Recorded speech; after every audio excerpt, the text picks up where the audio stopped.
روغتیا وزارت په تیرو 24 ساعتونو کې 1529 مشکوکې پیښې ټیسټ کړې چې 253 مثبتې وې.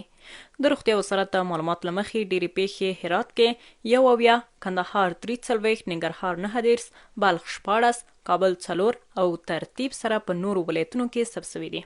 روغتیا وزارت وایي که خلک قرنطین مراعات نکړي او تګ راتګ همدا ډول دوام ولري، لوی انساني ناورین به رامنځته سي. خلک خپل ټولنیز واټن رعایت نه کړي، ویروس به تر دې نه زیات خپور سي او یو لوی انساني ناورین سره مخامخ سو. د روغتیا وزارت معلومات ښیي چې تیرو 24 ساعتونو کې له دې ناروغۍ 6 کسان مړه سوي او 29 نور جوړ سوي دي. تیر 24 ساعتو کې 1529 سمپلونه ټیسټ شوي دي چې د دې د منځ نه 253 مثبت واقعات لرو. 6 تنه وفات شوي او 9 نور برته خپل روغتیایي حالت لاسته راوړی او ښه سوی دی. له دې سره په هیواد کې د کرونا وایروس مثبتو پیښو شمېر 433 ته لوړ شو چې 502 کسان جوړ سوي او 115 مړه سوي دي.